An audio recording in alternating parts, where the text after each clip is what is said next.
Hello all, and welcome to Asia Society. I'm Alexander Boyd, Associate Editor of China Books Review. Thank you all for joining us tonight. So, how do tyrants exercise power? Why do people submit to authoritarians? These were questions of pressing concern for William Shakespeare, and they are no less fascinating in the age of Donald Trump and Xi Jinping. Reading King Lear can still shed light on totalitarian leaders past and present, and the societies in their thrall. We're delighted to have two eminent scholars with us today to discuss this broad topic of Shakespeare, tyranny, and China.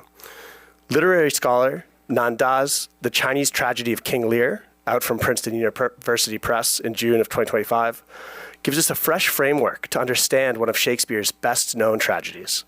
A daring work of literary criticism, theory, memoir, and history, the book examines China's long 20th century as a manifestation of King Lear and seeks to explain the structure of the play through historical analysis of Maoism and its legacies.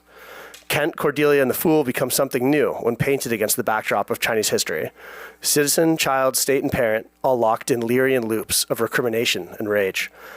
Over 5 chapters, Nan Z, who's associate professor in the English department at Johns Hopkins University, has us ask, how are we to understand King Lear? And what of China under Mao?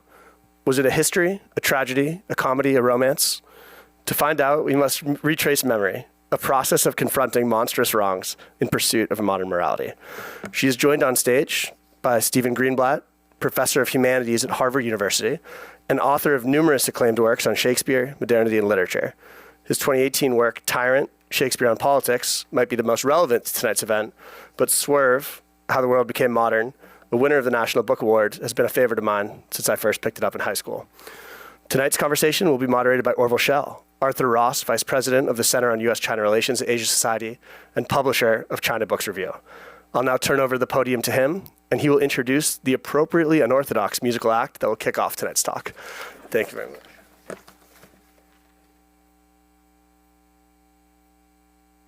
Well, thank you, Alex, and thanks all of you for coming to what I think will be a really interesting evening. As is our wont sometimes, we start with music. And I think on this occasion, we're here to kind of reflect on the role that literature can play in helping understand politics. I thought this particular thing, very short aria you will hear, would be a good emblem from the musical side of the ledger. So what we're going to listen to is Leonard Bernstein conduct the Bavarian Radio Orchestra in, we're not going to hear the whole C minor mass, just one aria. And the reason why it's so relevant is because Bernstein had just come from Berlin, where he had done his concert after the fall of the Berlin Wall. And he died a few months later. He had cancer. He's also was famous for doing concerts. He did one just as Nixon was being inaugurated in sort of a peace performance in Washington. And of course, he did one to commemorate the International Declaration of Human Rights. So he was an artist who did appreciate the role that art can play in politics. Sadly, the woman you'll hear sing, Arleen Auger, was American, but ended up in Europe. When she sang this aria, she had a brain tumor and died not long after that. And Bernstein died 3 months after that. And he performed at a cathedral, a basilica in Bavaria, and he gave a wonderful little talk we won't hear in German about why he wanted to do this. And the reason was that just outside the church was the line between Germany and Czechoslovakia. And just months before, you couldn't cross the line. And so this was a kind of, I think, an emblem of his sort of awareness of the role that music and art and literature, and that's why we're here today, plays in helping us sort of understand politics, people in politics. And anyway, these are troubled times. So let's listen to a little good music to start here. So.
A little hard to follow that.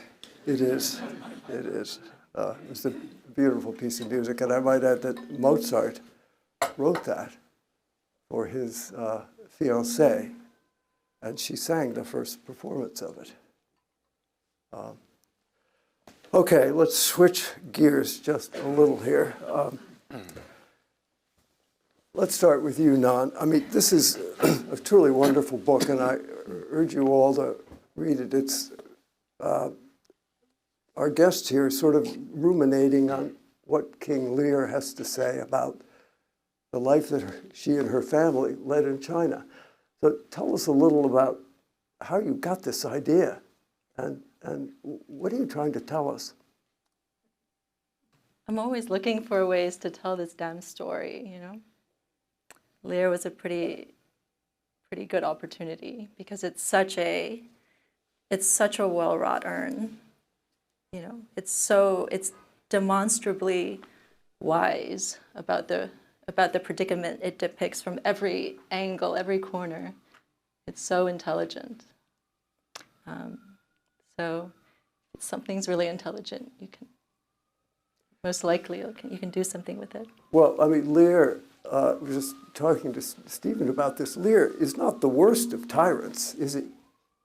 I mean, Hardly, he was a really minor league tyrant who made a few mistakes, and then everything started unraveling. Would you agree with that assessment? I don't think a tyrant doesn't seem like the right word, actually. I mean, he's not really a tyrant, but he unleashes something. He unleashes something horrendous. And he unleashes something horrendous by virtue of his, how to describe it. Nan has a wonderful variety of ways of describing the folly with which he acts. But it's not what he does, like Richard III or other Macbeth, Shakespeare, other figures of vicious, tyrannical power. It's more that he opens something and allows something horrendous to emerge. And of course, Mao did more than that. Mao opened something, and it wasn't just one trigger, but he followed up. And we got a kind of a full-blown tragedy out of it. Tell us a little about what happened to your family and why that sort of precipitated in you a urge. You teach literature, you've taught Lear, but to try to understand your country's experience through this other lens, very different lens. My family, my mother's family was a Peking opera family. And things got quite terrible inside the world of Peking opera because it's already such a cruel art form. She was sent to Wuhu and Anhui, and then further into the hinterlands. My father was from a middle peasant family. He got sent down. You know, they come from very different backgrounds, a class difference that would only have met under these conditions. My grandfather was spent about 8 years in a cow pen. That's a figurative word that Chinese use where they lock somebody up in a very confined space. Yeah, it's just a very primitive jail. And that's my family in a nutshell. That's my family's Maoist history, anyway. So do you look at your family as kind of, in a certain sense, every family in China during this era as a kind of an emblem of what happened repeatedly throughout the country? Infelicitously so. So everybody is an emblem in a way, in a very Learian way, where the situation is just slightly different from the next. So imagine, you know, trying to compare Lear and Gloucester. Imagine them meeting up, which they do, after Gloucester has been blinded. And Lear says, you know, what's happened? Gloucester's like, what's happened to you? And Gloucester's had his eyes taken out. And Lear's been drenched. So their situation becomes incomparable. One seems so much more severe than the other. That's a kind of infelicitous comparative moment that showed up everywhere in China at the time. So we were emblematic, but emblematic in a way that didn't, at least until recently, really help each other out. You know, Stephen, you wrote about such a disaster, Shakespeare suggested, this is speaking of Lear, could not happen without widespread complicity.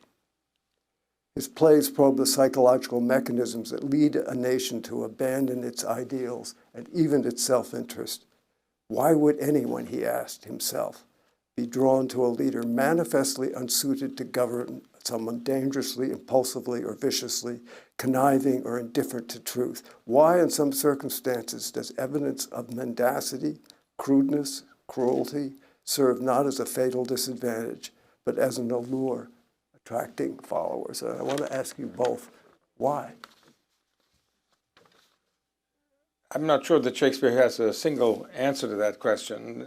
It lies deep in something about human nature, a weakness that in our nature and in society. One of the interesting things about Lear is not that, as they say, Lear himself is depicted as deeply foolish at the beginning, but not as monstrous in the way that other Shakespeare villains are. But what is startling about Lear, and maybe it's interesting in relation to the brilliant account that Nan gives of China in relation to Lear, but there's a peculiar mix of, on the one hand, a political account. Lear is a very intensely political play, but at the same time, it actually is, how should we say, almost biological account, the play. Shakespeare is interested in how one generation gets to another generation, what happens when very geriatric leaders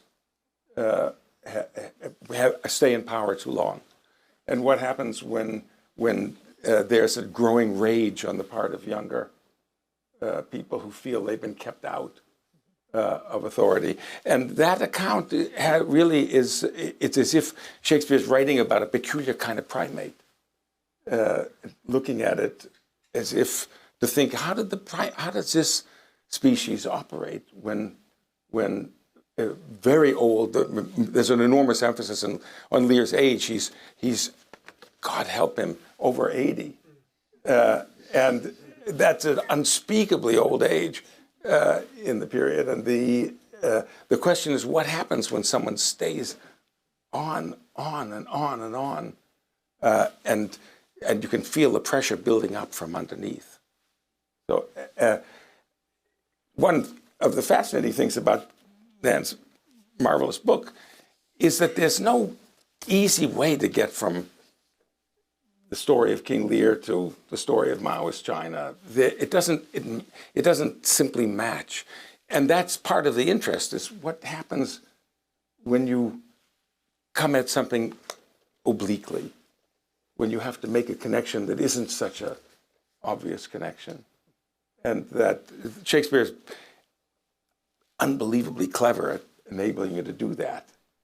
But it's partly because, as they say, he has a simultaneously local and species view of what's going on in his stories. I mean, you have this notion, Nan, that, and in several places you compare abusive families. And you could say that pater familias is kind of Lear, but to abusive states. And that there is a kind of a cascade effect between one and the other.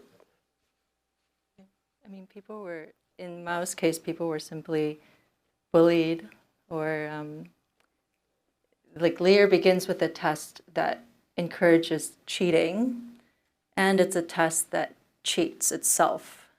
So that's kind of hard to wrap your mind around. I mean, you can get the first layer, which is cheating, but hard to see that the test itself is cheated. And Mao just sort of sprung things on people, like, we're just going to take this poetry that's absolute shit and his own. You don't like his poetry, I gather. I mean, his poetry is only good if everyone else has died.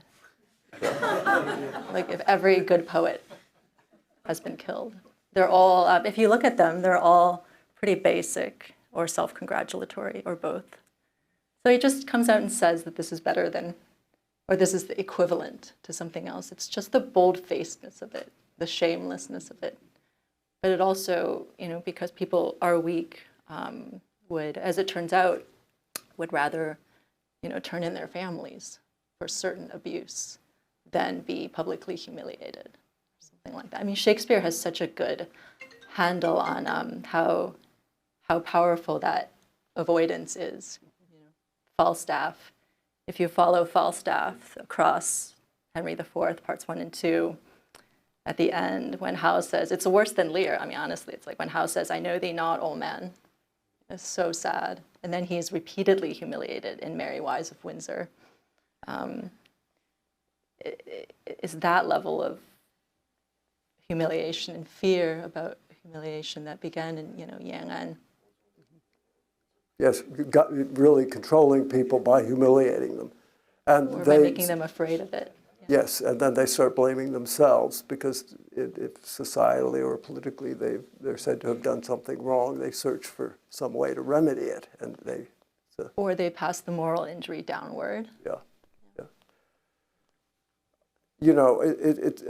Lear sort of begins when Cordelia can't, in effect, like in China, where you must biao tai, you must demonstrate to the leader your love and your devotion and your loyalty. And if you don't do it properly, you run into trouble. And so Cordelia is sort of the model here, isn't she? She says to her father, "Yes, I love you. The bond between us is my love to you is in measure to my bond." I forget to see if I have the quote here. I wrote it down because it's a wonderful. You probably know it by heart. I love you according to my bond. According no to my more, bond. no less. No more, no less. Not over the top kind of adoration which big leaders demand. So I wonder, it seems to me we're entering a period of big leader culture. And this, to me, suggests that we need to turn to some other place besides policy to understand these people. And that's what I found so fascinating about your book, is that you're taking a real political circumstance with a real leader, and you're trying to use the mirror of Lear to illuminate what you and your family and hundreds of millions of Chinese went through. Right. I mean, Lear is such a good case for thinking about how difficult it gets, because the type of totalitarian regime that, I know it's an anachronism to say so, but the type of totalitarian regime that Lear unleashes produces people like Lear, who are so deprived and abused and neglected and abandoned and deprived of opportunities. I was saying to Stephen before the talk that the more intelligent and honest and articulate you were, the more you were sent hinterland and deprived of opportunities to come back. So, it's this incredible wrong that produces people that you would want to abandon some more because they're so unlikable. Mm-hmm. They're so needy. And I think Lear understands that loop. To give you a sense of how difficult the situation is, Orville, you wrote a book about changing your mind about what you saw in China. I believe it's the only book like this. Westerners who went to China. I think you went in 74.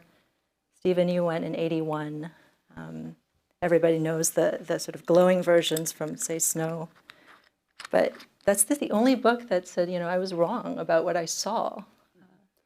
Of all of it's been so many years. But I'm wondering, in a country where sort of everybody was forced to be wrong to survive, what do you think both of you, what do you think the effects of this are on a society? One thing that I can't speak to China, but one thing that Shakespeare saw emerging from a culture of grotesque flattery, people allowing in unspeakable things to be said, is the emergence of cruelty. We know very, very little about what Shakespeare thought about almost anything. He was very careful to hold his cards quite close. But it's, I think, quite clear that he loathed cruelty. And that one thing that is at the very center of King Lear is the eruption of cruelty, the cruelty that culminates in the blinding of Gloucester, but not only there, it's just all over the place. It spreads in the play, and that it's as if something permission were granted by the leader to be cruel. I mean, we have to worry about that ourselves, but in our world, but in Shakespeare's world, in the world that's depicted in the play, it's as if something had been torn open and allowed characters like Cornwall, Goneril, Regan to emerge. They were normal at the beginning. They were just ordinary people. They were the children of an obnoxious, tyrannical patriarch. But suddenly they're nightmare characters, and as if the whole world had been allowed to go mad. And of course, China had a version of that too, didn't it? That all of these people that gravitated around Mao psychophantically, most of them didn't end up very well. Their psychophancy did not win them much reprieve. There was no refuge at the end for really anybody. Maybe Zhou Enlai. I wouldn't say, I mean, Zhou Enlai, as all of you know, was somebody who was the premier while Mao was the chairman of the party, and he stuck with Mao, even though he was brutally criticized and savaged, and people wonder why. And I suppose it was just an interest in remaining in power, but I can't think of anybody who comes out really good in the Chinese Communist Revolution at the end of the story. Can you? In Lear, the mechanism of violence is like, I'll show you. Right? So Cornwall and Regan are under-noticed at first. Regan's completely redundant. She's like the other evil sister. And Cornwall doesn't really say much. But when they do act, it's to the bone. It's, I will, you haven't noticed me, well, I'll show you. That kind of abuse and violence is ontologically different than others, and you see a lot of that in this period of history. The kind of I'll show you, like He Long, what happened to him, and I mean he was a terrible person. What happened to Xi Jinping's father? Just 16 years in exile and as a counter-revolutionary, and his children incited to kick him, literally kick him while he was down on the ground to break his ribs. That was commonplace. I mean, that raises an interesting question of that I just alluded to, that families, in a certain sense, when there's an abusive relationship, are similar to states. But I'm wondering, in Shakespeare, there doesn't seem to be any reprieve from these kinds of distorted, twisted relationships. Reading Stephen wrote this wonderful book you can get out there called Tyrant, and one of the plays he chronicles is Richard III. And I wonder, he was quite a monster, wasn't he? Just screams Trump at you. But look, first of all, I want to say there are moments of reprieve in King Lear and even in Richard III. I mean, in King Lear, there are moments in which suddenly people take in the other person. Lear sees that the fool is cold. He's never seen anything like that before, but he notices. So that's I don't want to say that's a gigantic moral achievement. The whole world is falling apart But to notice that someone is cold There's some humanity is something. evincing itself. And in a kind of larger sense, or sense around the whole play, and I'm curious as to whether there's a Chinese equivalent during the period that you understand so well. Look, Shakespeare writes King Lear and Richard III at a time in which you could not criticize the regime at all, at the risk of your life. If you said something, if you were sitting in a tavern and you said something unpleasant about King James or his favorites, this was King Lear is written 1604-5. If you said something nasty, they would pick you up. There were people, there were listeners, they called them, and they would report you. You would be arrested. You wouldn't have much of a serious trial, and you could easily be strung up, cut down while you were still alive, castrated, opened up so that you saw your guts coming out, and then pulled in four. That's for saying something unpleasant about the king and his favorites. But in King Lear, Shakespeare has a character say this: "A man may see how this world goes with no eyes. Look with thine ears. See how yon justice rails upon yon simple thief. Hearken thy ear. Change places, and handy-dandy, which is the justice, and which is the thief?" No one could say such a thing openly in Shakespeare's time, and this is said before 3,000 people in the theater. So that's the trick, the amazing trick that's being played in the midst of this. Now, is there an equivalent in China? Were there things that could be said? Yes. I mean, during the heyday of the Chinese Communist Revolution, could Shakespeare have gotten away with it in China? I mean, not Lear.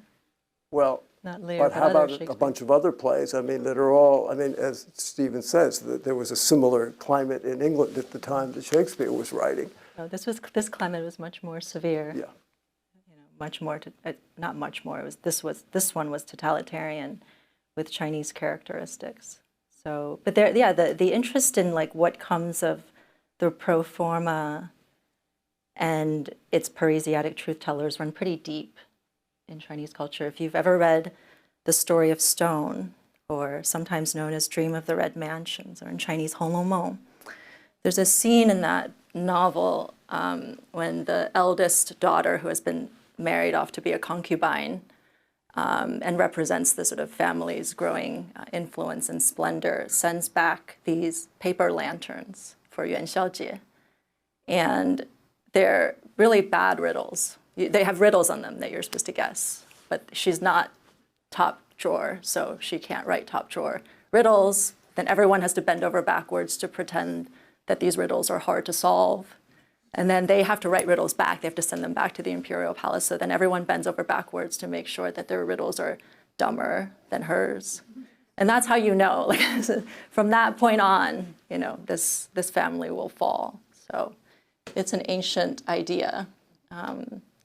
But the truth tellers it becomes harder and harder to be one. Even in Shakespeare's case too, like by the end, in Winter's Tale, you have these Paulina and Camillo, who are he keeps sort of giving the Parisiatic role to women and servants towards the end. In Lear too, it's the servant who stops Cornwall, who's an effective Parisiatic truth teller. But it seems like the situation kind of gets harder for him too, for Shakespeare, that is.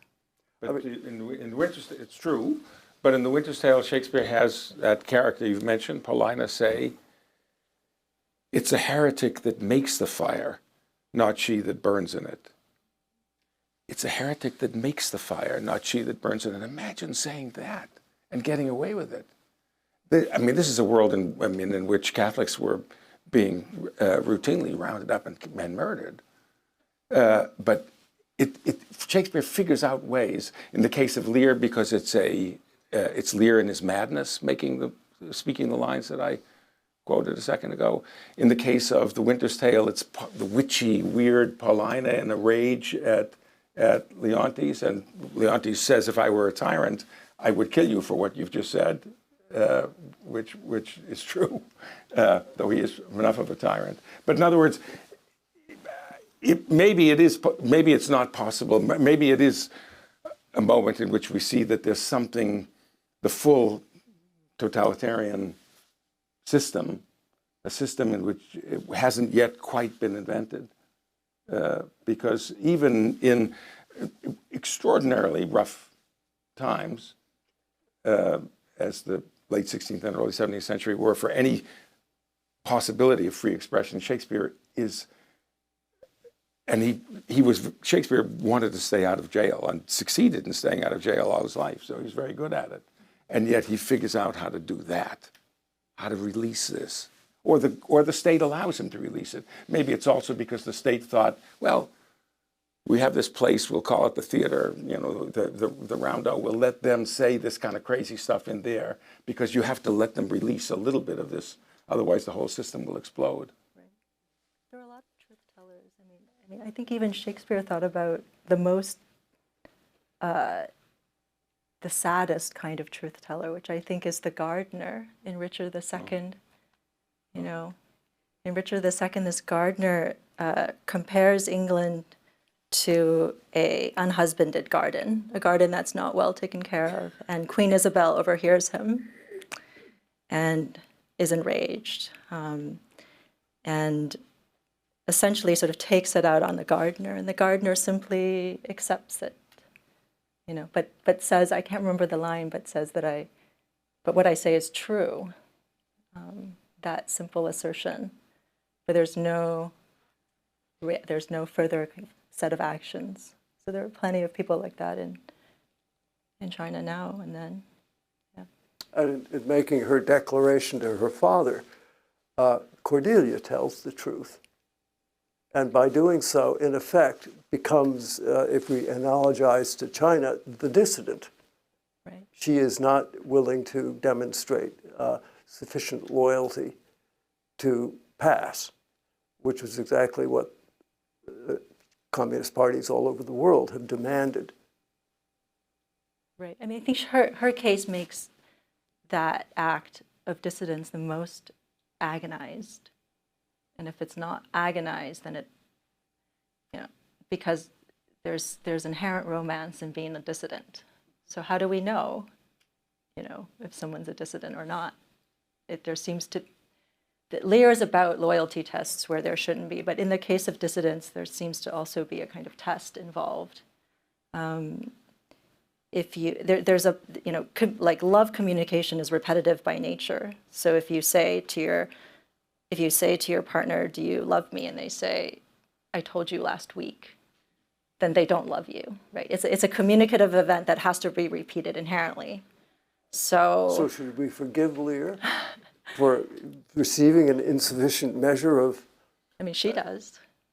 Well, and I think the place is set up so that the audience feels, why doesn't she just give him what he wants, for God's sakes? Yeah. And that's partly, again, how should we say, that's partly the other view of the play, not the political view, but the species view, because Lear is at that moment in which he's retiring, and he wants to have, for one last time, that special feeling that parents have, parents who have multiple children who are competing for their attention and competing to please them.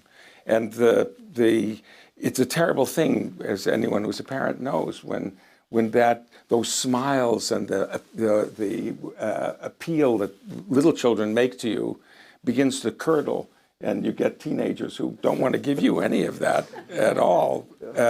And Shakespeare is brilliant at setting up that situation in which the father gets one last moment of having his offspring compete for his love and attention, and then he's going to retire. And then the miserable third one refuses to do it because she's actually a truth teller. Right. They may have been down this path hundreds of times before. Yes. You know, so you know how, if I encourage this and give him what he wants, then we're in a loop. Well, and she says at that point, it's also at the moment at which she's about, as you know, she's about to be engaged and to be married. And she says, there's an incestuous quality to all of this. I don't want to play this game. I can't, because I have someone I'm going to marry, and I'm not going to give you every last bit of my love, because I'm going to save some of it for the person I'm marrying. Right. And that's also, as I say, part of the cunning of Shakespeare's setup here, which is not part of the source, but the idea of this moment, the moment at which your youngest child reaches the point of sexual reproduction. That's the moment at which you're finished as an adult. You're not needed anymore. Lear says later in the play, supposedly ironically, age is unnecessary, by which he means you're worthless. And it's a particular problem for men. Why should old men survive? Doesn't make any sense, let alone be president of the United States at whatever absurd ages. Why? You don't need that. Old men are finished. And that also hovers over the play, that age is unnecessary. And that aspect of the play has Lear frantically trying to. And yet that's a very human aspect. Yeah, it's a human aspect, exactly. Whereas you've applied it in a very political way. So you have to ask, let's say Cordelia had made the proper obeisance to her father. If this were a Chinese situation, that wouldn't be enough. You'd have to do it again and again and again, or you would end up in perdition, right? Right. I mean, in Chinese civilization, the kind of the condition that has to be met for ritual or ceremony to be meaningful is that everyone has to be sincere. You know, sincerity is the key. So there's nothing inherently wrong with rituals or even performative spectacle, but in this particular case, the ceremony is changing its mind about what it's a ritual that's masking itself as a test, which is also, it's also not a test. So it makes it inherently insincere, you know. So when you look back at sort of Chinese history, how do you explain Mao? I mean, you've sort of tried in your book, but I'm wondering, just give us a couple of quick, short, concise lines. What went wrong here? We know what went wrong in Lear. Oh man, I mean, it's like if you want to find out what's wrong with Richard III, you have to go all the way back to King John. You know what I mean? Like it. So, how do you get Mao? I think that the Nationalist Party. You have to understand, China was being ravaged by different totalitarianism, sort of repeatedly, and the Nationalist Party was characterized by, just severe kleptocracy. And also under very trying circumstances. Under very trying circumstances. With the occupation of Japan and the World War II going on. Right. Yeah.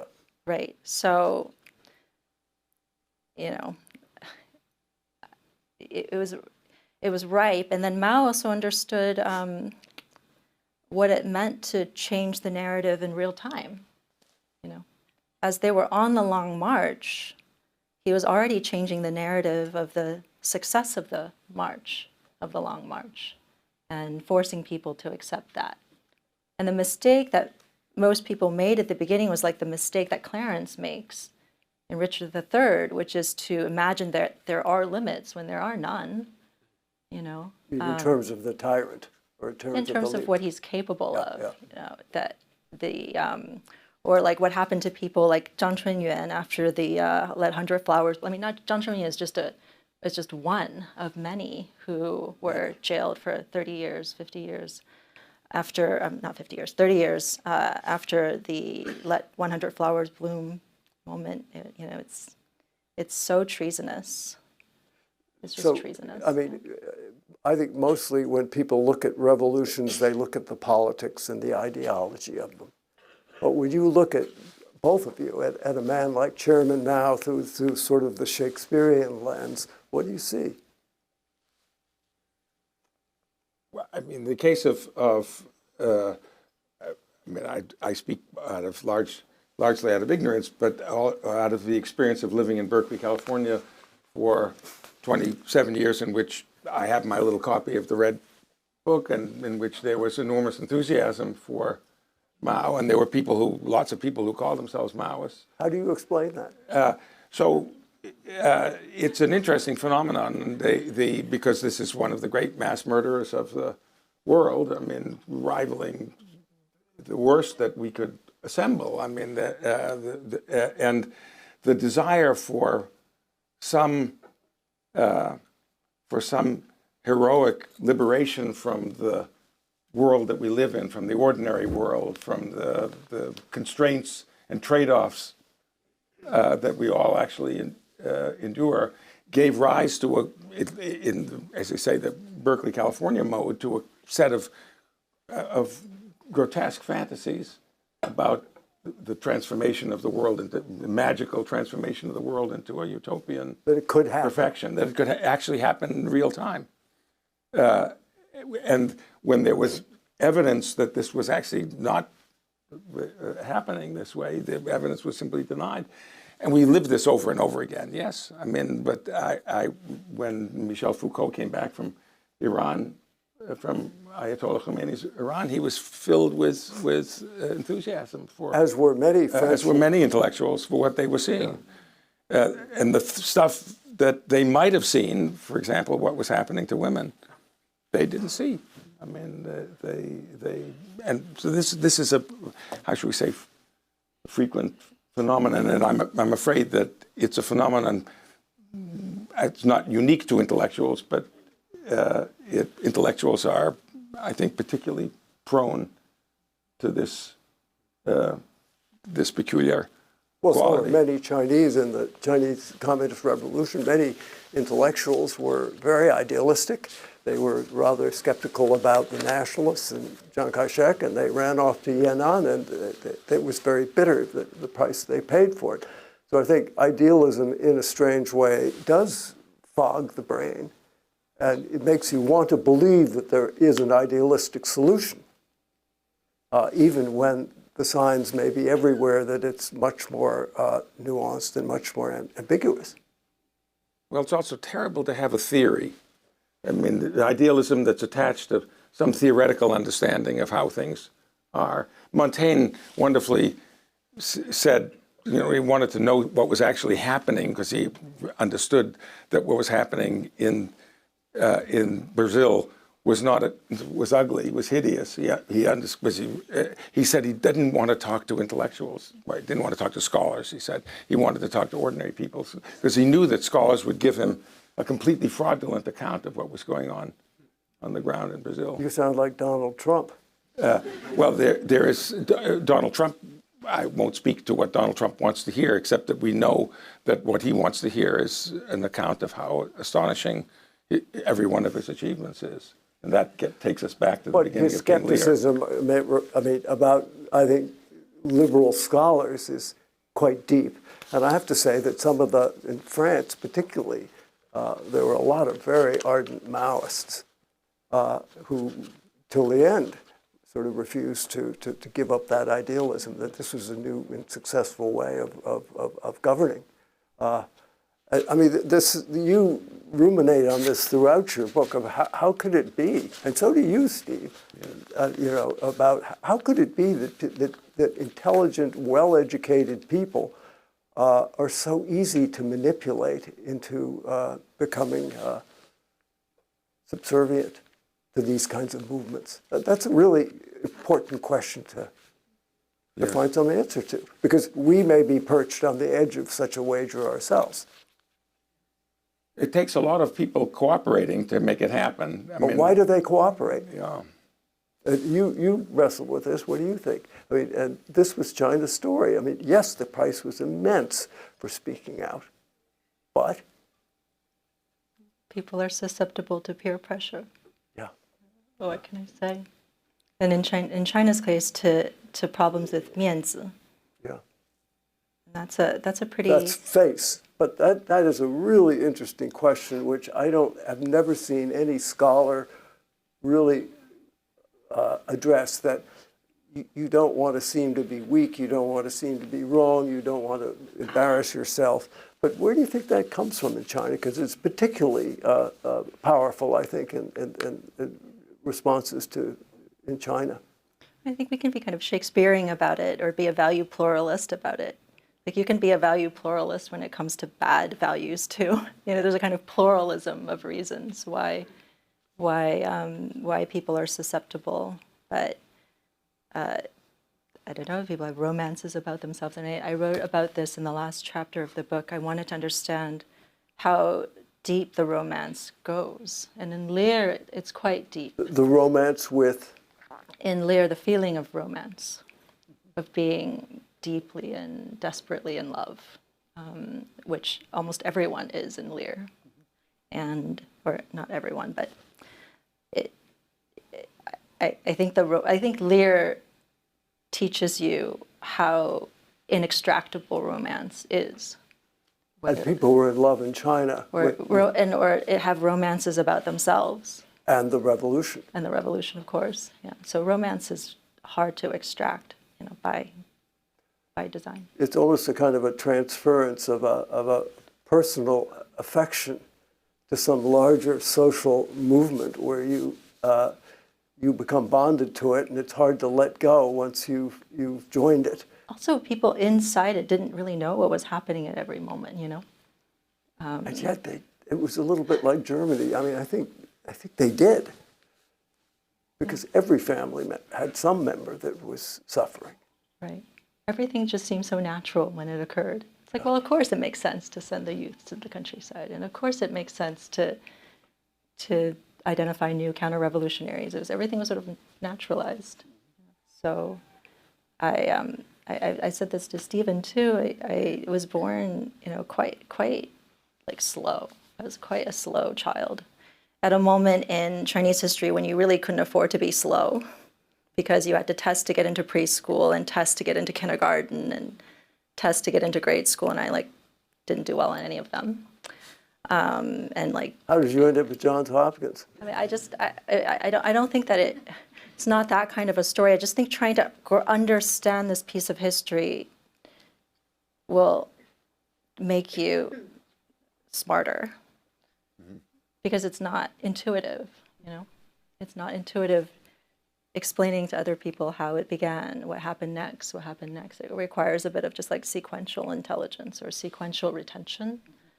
That it's a formidable piece of history. It is. You know, it's not maybe what you've just said helps me to understand something about your marvelous book, and I really do echo the suggestion that you read this extraordinary book. But there's a question that hovers over the book. Why on earth would you write a book about China through King Lear? I mean, what's the good of taking a 400-year-old play written in a totally different culture and using that as the lens? And maybe the answer is it makes you smarter. And the question is, there is an interesting question as to why it makes you smarter. But it's such an interesting move, challenging move. Nan, are you not sort of groping for some sort of universal qualities here? That, you know, whether it's Shakespeare or Mao Zedong's revolution, that there are certain kind of universal ways that human beings respond, act, and are. I'm not sure if I'm interested in universal behaviors, but I think intelligence is intelligence anywhere. Yeah. And I think reading plays and books to make you smarter is an undervalued way to approach literature. Why not? Wait a minute. Reading books is an undervalued way of appreciating literature? Reading books just because they can make you smarter?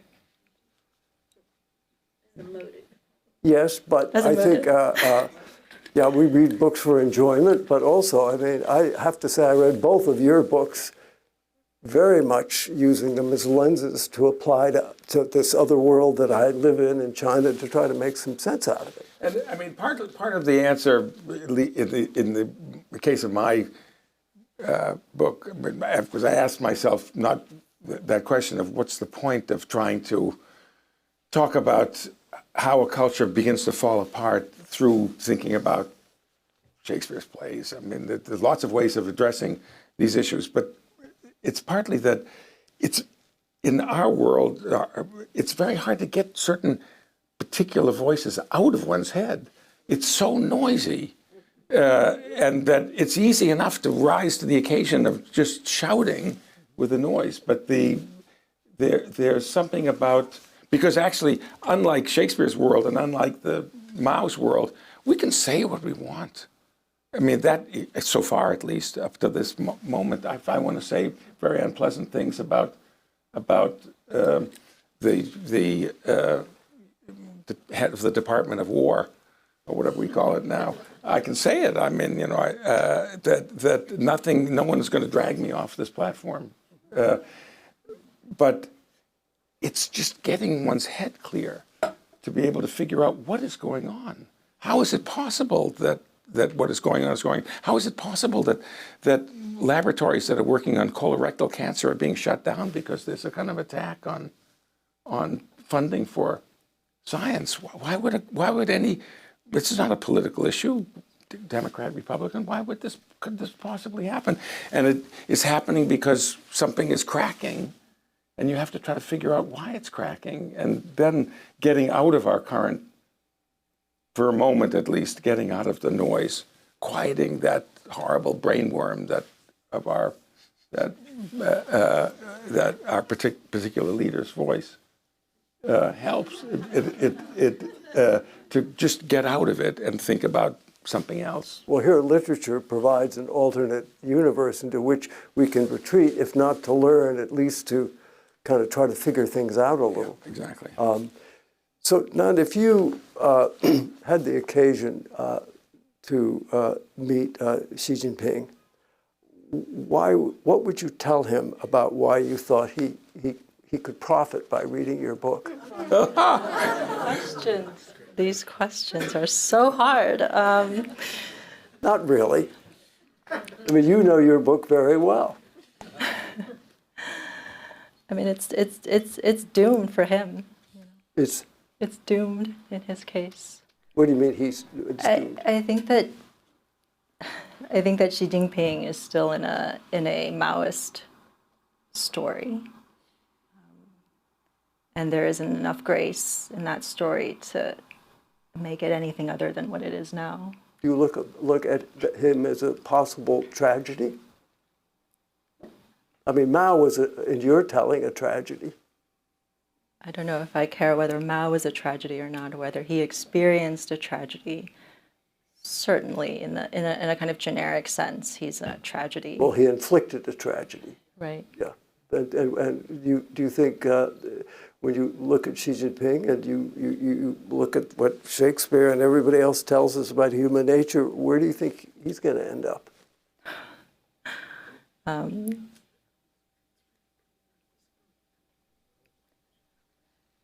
I think what we're seeing right now and what we'll continue to see is a kind of freakish new combination of things. Some of it's Maoist. The referendum on that was made in 1981 when you went to China. In 1981, there was a really funny resolution that was passed in the People's Congress. It was called "A Resolution on Certain Matters in the History of the Party since the founding of the PRC." That's the name of the resolution. It's very typical. They all had names like this, and it decided that Mao was 70% right and 30% wrong. I know, it's such an evil number. Like 60-40 would have been better. 70-30. That was the official line. And that has not been changed. As long as that's not changed, doesn't matter if it's Xi Jinping or who else. Nia Chen, she's a diasporic writer. Her daughter died in the Cultural Revolution, and she said that as long as Mao's portrait hangs on Tiananmen Square, China is forever cursed. So I believe that. I think as long as Mao's portrait hangs on Tiananmen Square. Well, it's an emblem that they've not yet jettisoned Mao fully, and will have been willing to come to terms. They've had no moment such as Germany had when Willy Brandt went to Warsaw and fell to his knee at the monument. And when asked why he did it, he said, "I only did what any human being would do." But China has not had that moment. Do you think it could? It will? I'm an idealist. So the answer is yes. I hope yes. so. Yeah. You think there are incipient tendencies that are underneath that I remember when I was in China in the mid-'70s and Mao was still alive, there was no suggestion that anything could ever change. You couldn't see a thing that would give you any notion that what ultimately came after he died was on the horizon. But do you think that incipient capacity is still in the Chinese people? I don't know if it's a question of courage or intelligence. I don't know if it's like there aren't enough intelligent people out there coming up with solutions to this problem, or there are, and we're just not collectively brave enough. I don't know which it is, but it's a formidable thing. Well, before we get to questions to you all, I want to ask you, Stephen. You've written so many wonderful books. You've even written a book on Freud and, was it Shakespeare? I haven't read it, but I didn't take note of it and intend to. I wrote it I was clever enough to write a book about Freud together with a psychoanalyst. Yeah. So would you gaze out at the horizon and do a little drive by China here? Do you think, is it possible the world, or the United States, is in for something like that? Do you think it's within the capacity of all countries to have a fall? Germany certainly did. What we know, putting the current situation aside, we know that nothing lasts forever. We know that historically that there are great times for cultures and societies, and then bad times. That they come together and they also crack up. I hope that the cracking up of what is, for me, beloved and on the whole remarkably wonderful creation, civilizational creation, which is the aspects of the United States that I love and respect, that will last for, we know it's not going to last forever, but I hope it'll last at least through my great-grandchildren or great-great-great-grandchildren. And I think that at that point, they'll be facing a climate crisis so horrendous that we won't worry about whether any of these systems is working. They'll just have to figure out how to save the planet. But I think it's possible. I think there are signs at the moment that we haven't reached the inflection point at which we're just going to go down. I think there will be significant and extended periods of hope, and I'm feeling the rising tide of hope, despite all the miseries that we have, and it's starting with a midterm election that's coming up, but that isn't the whole story. I think there's the beginning of some sign that people will say, really? He said that? He tweeted that? Even within his own world, because I have a different account of how the system works. I mean, I'm sure it does work in ways you've described through love, Nan, but it's also through systems of dependence. One person, then this is actually was the theory of Montaigne's friend Etienne Lavoisier, who wrote that famous book called Against the One. All you need, he thought, was one person, and then you have to have 10 people who depend upon that one person. And then each of those 10 people has 100 people who depend upon them. It's just a system, and everyone will suddenly get totally caught up into defending a completely grotesque, self-damaging, self-suiciding system. But you can get out of that You can get out of that if you begin to see, all you need is to people begin to say, well, Etienne Le Boissy said that there shouldn't be a revolution. You should just stop bringing him his breakfast. Don't get his coffee. And yet that's exactly what didn't happen in China. But we could begin, I think we're beginning the very first signs to see among people who are in those groups of dependence to say, no, really, we can't go there. So maybe they'll continue to play the Lear game and say, I love you more than words would wield the matter, all that stuff that's said at the beginning of Lear. But I think there might be the beginning to say, I love you according to my bond, no more, no less.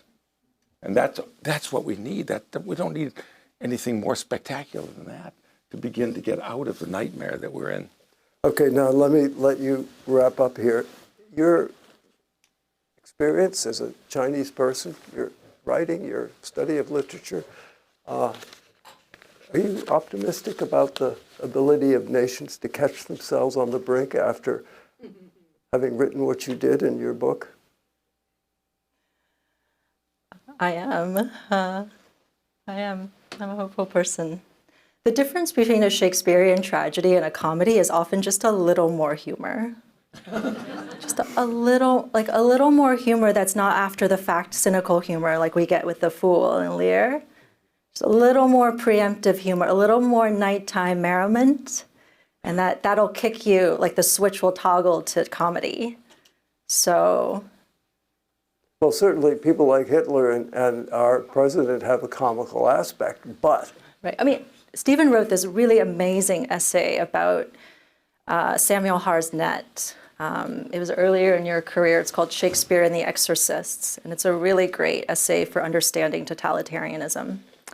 The argument of the essay is that arguing against exorcism, in this time, 1600 to 1610, was actually extraordinarily difficult, and that if I have this right, it's that Harsnet, because there had been plague and cruelty, so you can imagine how exorcism would be prevalent. Part of the argument is that if the theaters are shut down, right, if the theaters are not in good shape, then everything will become political theater. So in order to not have politics become political theater, you have to have theater be theater so that you can see the difference. It's a kind of technology of perception. But you have to allow theater. You have to allow theater, and there has to be good theater. And that is not something that most authoritarian regimes welcome, is good theater. I remember seeing some terribly bad theater in China. There was great theater in the 80s and 90s, though, I will say, and television. Mao was really. gone, the revolution was over, and we had a little respite. Okay, listen, we could go on all night, but let's hear from you. Wait for the microphone because this will be on the internet. Thank you so much, and congratulations on the new book. I must admit, embarrassingly, I only got through the first chapter, so maybe I'll learn more if I read further. But I want to come back to the construct of using so you're using an Anglophone classic to interpret and to be in conversation with a piece of Chinese history. And I'm curious whether the reverse could happen, right? Whether a Chinese literature classic could be used to interpret a part of, say, British or American history. Or what maybe I'm really asking is if there is a certain power imbalance here where certain cultural productions are assumed to be universal, while others are confined to be regional or ethnic. Thank you. I mean, yes, the answer is yes, of course. But if it's true, if it's the other way around, then something will have happened in America or the West to have triggered the comparison to a Chinese tragedy. Be careful what you wish for. At some level. Ideally, we can compare literatures at any time, but if one country is a totalitarian state and the other is not, then they're going to produce very different types of literature. So the power imbalance is only temporary.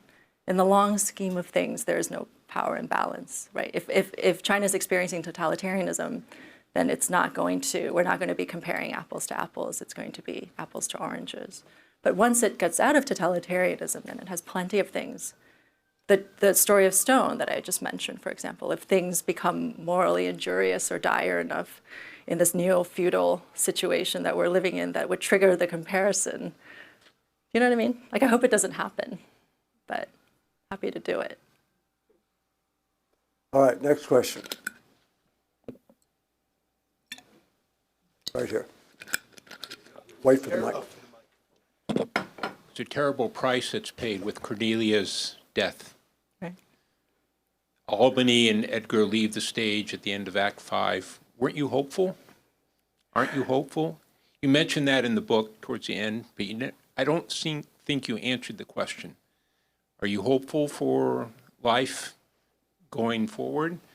And what I want to compare that to is during the period of restoration or rehabilitation, I think 79 to 82 in China, what happened? It seemed hopeful, but we get this re-Maoization with Xi Jinping. What's the difference between the two situations? Because I was hopeful at the end of Act 5. I guess in 1979 I might have been hopeful too, but we seem to have regressed after that. That's true. That's true. In Lear's case, I am just because someone went to the trouble of writing down this sequence. Like anything that cares about putting things in a certain way is just inherently hopeful. Otherwise, why go through the trouble, you know? What's the point? It's not a nihilistic play because there's no such thing as an intelligent, that doesn't make sense. Somebody had to assemble it and make sure it sort of, you know, traverses through the world in a certain way. Hopefulness, I like Cavell has this wonderful essay called Music Discomposed. And he says, we say of fraudulent art and fraudulent thinking and fraudulent writing that time will tell. But in fact, time will not tell. There's nothing in the long or short term that can distinguish the authentic from the counterfeit. And that's the risk of art, you know, that's what makes it thrilling. So I'll just leave it there. One thing that's appealing about what you've just said, but surprising, is that you found hope at the end of King Lear. Lear ends, as you know, with one of the other characters, depends who's speaking, saying, "We that are young shall never live so long nor see so much, or see so much or live so long." That's an unbelievably grim thing to say at the end of we're not going to live so long and we're not going to see so much.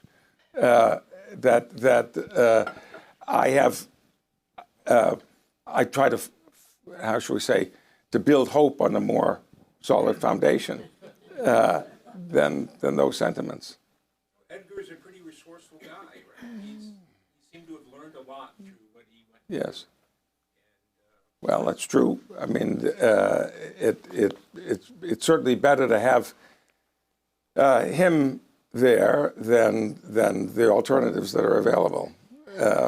But that is a pretty wan hope, and I cling. I look out and I see. I happen to have tonight both my youngest son and my eldest granddaughter here, and I look at them and I think, yes, more than that, please, more than that. In our future, we need that. Any more questions right here? This is for Stephen.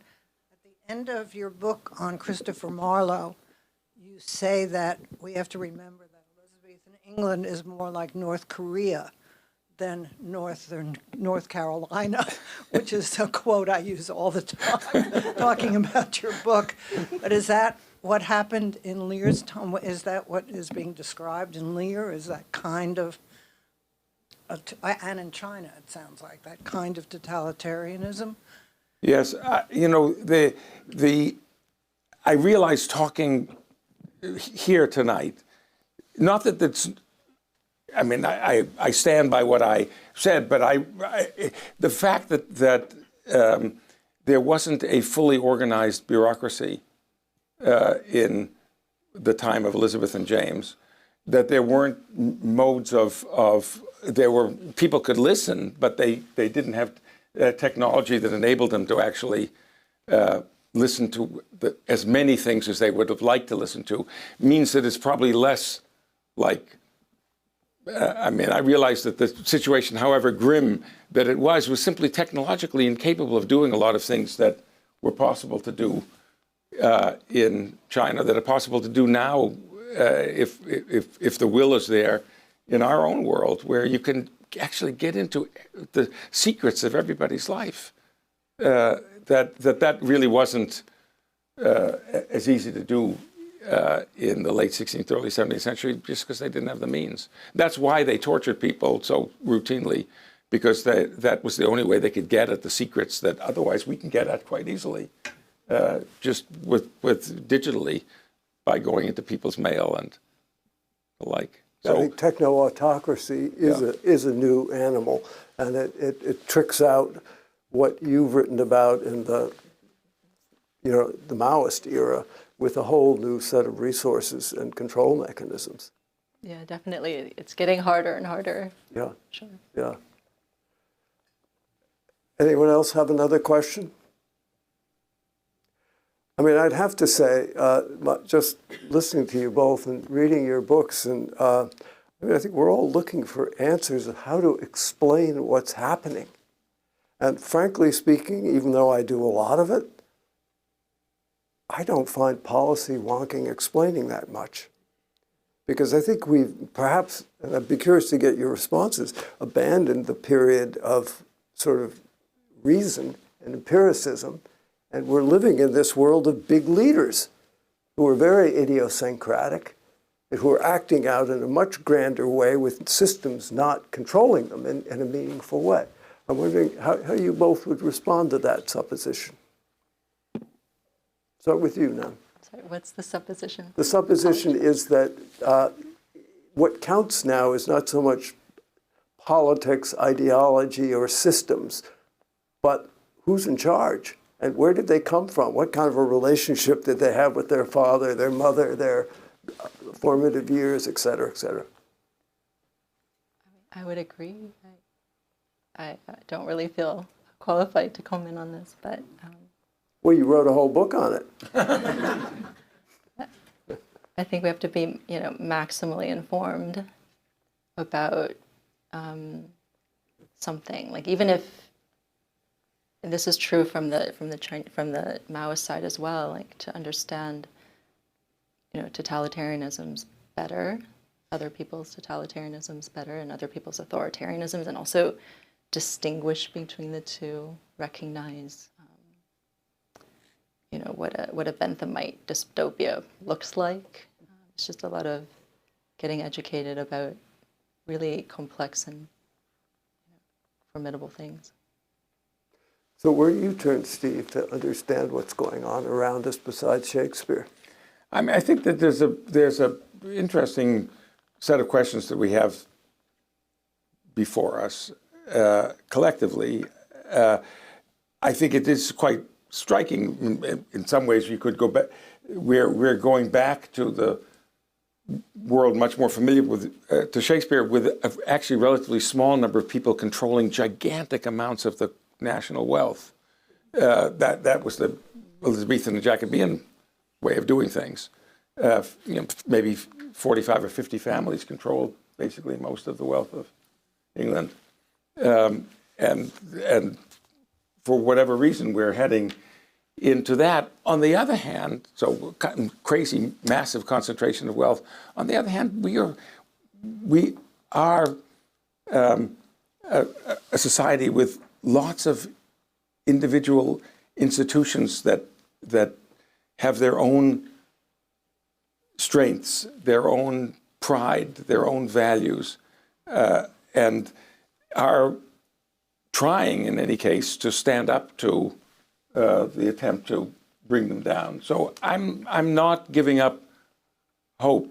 I had a conversation with, I teach at Harvard, I had a conversation with the Harvard president, who's under unbelievable pressure now to strike a deal. And I actually hope that there will be some kind of deal because the I have too many friends who are having to shut down their labs, kill their lab animals. I mean, that the situation for the sciences is particularly hard. But he has, Mrs. Alan Garber has said, no, there are certain lines that we're simply not going to cross. I mean, we can't without losing the value of our institution to begin with. And even if it's costing an incredible amount for us, both in a financial way, but in other ways as well, I actually have hope that there are enough such institutions, enough such people to hold on in the face of enormous pressure upon them. There are such people, and we can be such people in our modest ways. It doesn't require that much heroism, just to get clear what we care about, what our civilization is about, why we value our lives, what we want for our children and our grandchildren. And we can do this. We can do this. I'm modestly confident that we can do it. Well, actually, you do inspire us. We do still have these capacities and abilities, whereas when your parents were growing up, they really did not. I mean, I'm here. They're here. You're here. So. But the consequences of doing what he is suggesting, perhaps we will be able to do in this country, was grave indeed. That's true. Yeah. So it was very difficult. Anyone who did stand up would get chopped down. Well, I want to thank you both. I mean, I don't know where we end up here, but I think it's, Chopped down is a proper Learian ending. That sounds right.